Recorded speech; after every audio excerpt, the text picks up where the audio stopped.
সবাইকে আবারও স্বাগতম। আমি আশা করি আপনারা আগের ভিডিওটা বুঝতে পেরেছেন এবং আপনারা নিজেরাই এখন এগুলো বের করতে পারবেন। গত ভিডিওতে আমরা কত জোরে একটা বল ছুটছি বা কত জোরে তা মাটিতে আঘাত করছে তা বের করা শিখেছি। আসুন এখন বের করা যাক এটা কত উপরে উঠবে। এই ব্যাপারটাও শিখে রাখা ভালো। আমরা বের করেছিলাম প্রাথমিক বেগটা হলো প্রাথমিক বেগ সমান মাইনাস অভিকর্ষ ত্বরণ গুণ সময় ডিভাইডেড বাই 2, তাই না?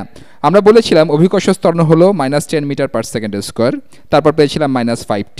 এটাই হলো প্রাথমিক বেগ। আর চূড়ান্ত বেগ হলো জাস্ট নেগেটিভ প্রাথমিক বেগ। এগুলো আমরা আগেই দেখেছিলাম, তাই না? তাহলে আমরা বের করতে চাই এই প্রাথমিক বেগে বলটা কত উপরে যাবে। চলুন আমরা আবার বেসিক জিনিসটায় ফিরে যাই। আমরা আসলে এই বিন্দুর উচ্চতা বের করতে চাই বস্তুটা কত উপরে উঠবে। এটা আসলে প্যারাবোলাটার শীর্ষ। আপনি প্যারাবোলার শীর্ষের সূত্র জানলে এটা বের করতে পারবেন, কিন্তু আমি সূত্র ব্যবহার না করেই সহজভাবে এটা করতে চাই। তাহলে আমরা বের করতে চাচ্ছি বলটা কত উপরে উঠবে, এটাকে h দিয়ে প্রকাশ করছি। তাহলে কি ঘটছে, আমি প্রাথমিক বেগ v সাব i নিয়ে যাত্রা শুরু করছি, তারপর আমি এখানে চূড়ান্ত বেগ লাভ করছি। ও না, এটা চূড়ান্ত বেগ নয়, আমরা বরং এটাকে মধ্যবর্তী বেগ বলি। তাহলে আমাদের বেগ এখানে 0 হয়ে যাচ্ছে, আর এই বেগ প্রাপ্ত হতে আমার টি সাব নট বাই 2 পরিমাণ সময় লাগছে। এখানকার লেখাটা ভালোভাবে বোঝা যাচ্ছে না। ধরে নিলাম এটা টি বাই 2, না এটা টি সাব নট বাই 2। এই টি সাব নট দেখে বিভ্রান্ত হওয়ার কিছু নেই। এই টি সাব নট হচ্ছে আসলে একটা কনস্ট্যান্ট সময়, আর টি হচ্ছে এগুলোর ভেরিয়েবল। এটাই এদের পার্থক্য, এছাড়া আর কিছুই নয়। এগুলো নিয়ে কনফিউজ হওয়ার কিছু নেই। তাহলে প্রাথমিক বেগ সমান -g গুণ সময়। এই সময়টা আপনি যেটাই পেয়ে থাকেন না কেন, আমরা আরও জানি 0 সময় থেকে টি সাব নট বাই 2 সময়ের মধ্যে, অর্থাৎ মোট যে সময়টার কথা চিন্তা করছি তার অর্ধেক সময় বলটার বেগ এই প্রাথমিক বেগ থেকে 0 হয়ে যাবে, তাই না? তাহলে এই সময় ব্যবধানের মধ্যে গড় বেগ, পুরো সময়টার গড় বেগ আমি চিন্তা করছি না, আমি গড় বেগ চিন্তা করছি এখানকার প্রথম সময় ব্যবধানটার মধ্যে, ঠিক আছে? তাহলে এই সময়ের মধ্যে গড় বেগ v সাব a সমান হবে v সাব i যোগ 0, কারণ এটা মধ্যবর্তী বেগ, যোগ 0, কারণ বলটা এখানে স্থির আছে। তারপর এটাকে 2 দিয়ে ভাগ করব, ঠিক আছে? v সাব i হচ্ছে এই মানটা। আমরা এই মান গড় বেগের সমীকরণটায় প্রতিস্থাপন করলে গড় বেগ পাবো। v সাব a এই সময় ব্যবধানের মধ্যে হবে -g গুণ t সাব নট বাই 4। মনে রাখবেন এটা শুধুমাত্র এই সময়ের মধ্যে গড় বেগ। এই পুরো সময় ব্যবধানের মধ্যে, অর্থাৎ পুরো টি সাব নট সময়ের মধ্যে গড় বেগ আসলে 0, কারণ আমরা যে উচ্চতা থেকে যাত্রা শুরু করছি সেই একই উচ্চতায় এসে শেষ করছি। এটা একটা ইন্টারেস্টিং বিষয়। এখান থেকে বেগ ও দ্রুতির মধ্যে পার্থক্য বোঝা যায়। আপনি হয়তো চিন্তা করছেন যে পুরো সময়টার মধ্যে গড় বেগ কীভাবে 0 হতে পারে, যেখানে বলটা বেশিরভাগ সময়ই অনেক জোরে যাচ্ছে। এখানেই আসলে বেগ আর দ্রুতির মধ্যে পার্থক্য। আমি আপনাদের সাথে একমত যে বেশিরভাগ সময় বলটা অনেক জোরে যাচ্ছিল। এখন আমরা যদি গড় বেগের কথা চিন্তা করি, এখানে পুরো সময়ের বেগ পজিটিভ ছিল আর এখানে পুরো সময়টার বেগ নেগেটিভ ছিল। এই দুটো পরস্পরকে নিষ্ক্রিয় করে দেবে। তাহলে এই পুরো সময়টার মধ্যে গড় বেগ হবে 0, আর এটা বোঝাও যাচ্ছে যে বলটা আসলে কোথাও যায়নি, এটা যেখান থেকে চলা শুরু করেছিল সেখানেই ফিরে এসেছে। এটাই বেগ এবং দ্রুতির মধ্যে একটা ইন্টারেস্টিং পার্থক্য। যাই হোক, আবার আগের কথায় ফিরে আসি, আশা করি বিভ্রান্ত করে দেইনি। তাহলে এই সময় ব্যবধানে গড় বেগ হলো -g গুণ t সাব নট বাই 4। আমি এই জিনিসটা গ্রাফে লিখছি। এটা হবে এখানে কোনো পয়েন্ট, এটা হবে এই পয়েন্টে, এখানে কোনো একটা পয়েন্ট। তাহলে এটা হচ্ছে পুরো সময়ের অর্ধেক সময়ের মধ্যে গড় বেগ। এটা সমান হবে v সাব i বাই 2 অথবা -g t sub nought by 4, তাই না? তাহলে আমরা এই সময় ব্যবধানের মধ্যে গড় বেগ জানি এবং আমরা সময়ও জানি। সময় হচ্ছে t সাব নট বাই 2।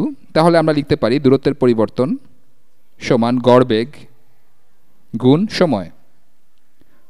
গড় বেগ এখানে কত? এটা হলো এই টার্মটা। তাহলে -g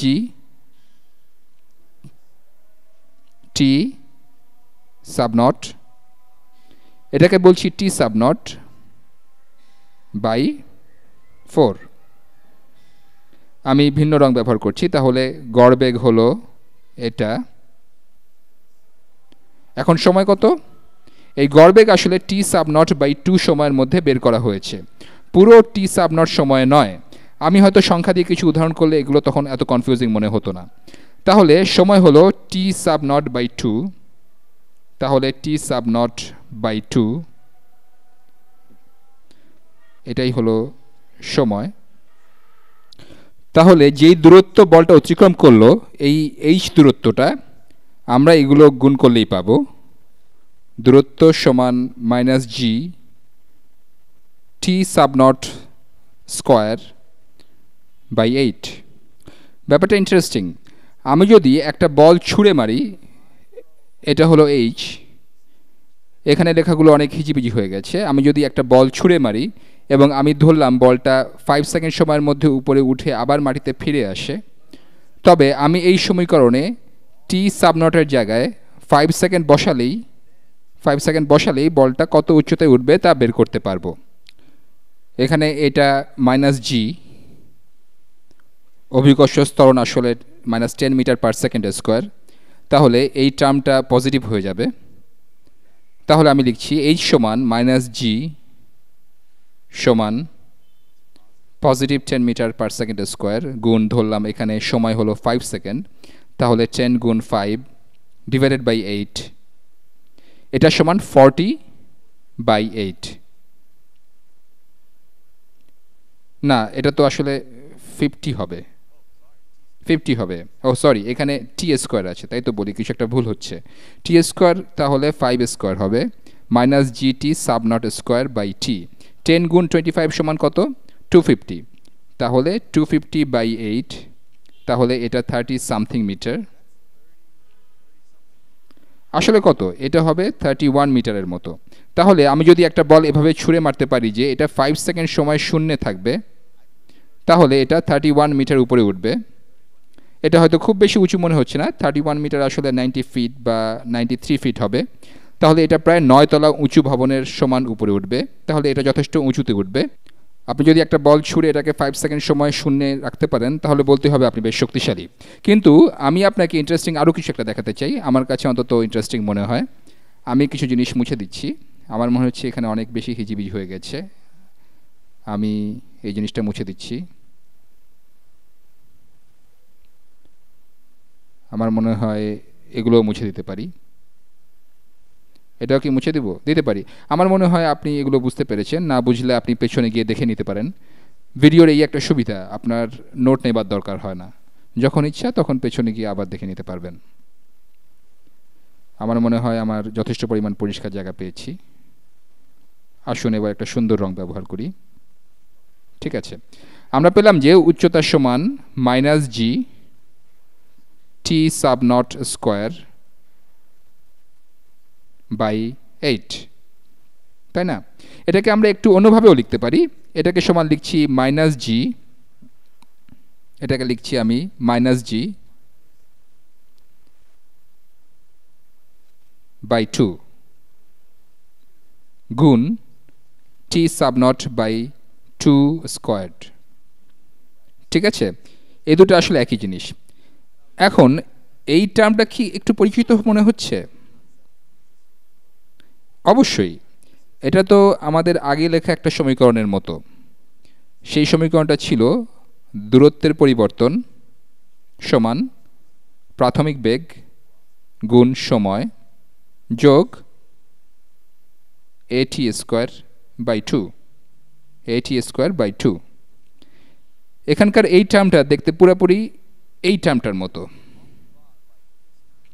আর দুইটা সমীকরণ একই হয়ে যাবে যদি এই প্রাথমিক বেগ 0 হয়। তাহলে এই দুইটা কিভাবে সম্পর্কযুক্ত? এটা আপনি এভাবেও চিন্তা করতে পারেন।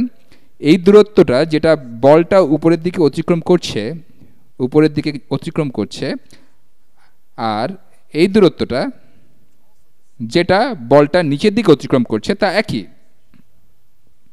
শুধু নিচের দিকে দূরত্বটা নেগেটিভ। ঠিক আছে, আমরা যদি বলতাম যে আমরা এই বিন্দু থেকে শুরু করছি, তাহলে এই বিন্দুতে বলটা আসলে স্থির। এটা তাহলে জাস্ট এই বিন্দু থেকে বলটা ছোড়ার মতো বিষয় দাঁড়াচ্ছে, তাই না? এখন আমরা যদি বলি যে আমরা এইচ উচ্চতা থেকে একটা বল ফেলবো, এটা কত সময় পর মাটিতে পড়বে, তাহলে আমরা এই সূত্রটা ব্যবহার করতে পারবো। আমি যদি এইচ উচ্চতা থেকে একটা বল ফেলি যাতে এর দূরত্বের পরিবর্তন -h হয়, কারণ এটা এইচ উচ্চতা থেকে 0 উচ্চতায় আসছে, তাহলে আমরা লিখতে পারবো -h সমান প্রাথমিক বেগ এখানে 0 হবে। ওহ, আমার সময় শেষ।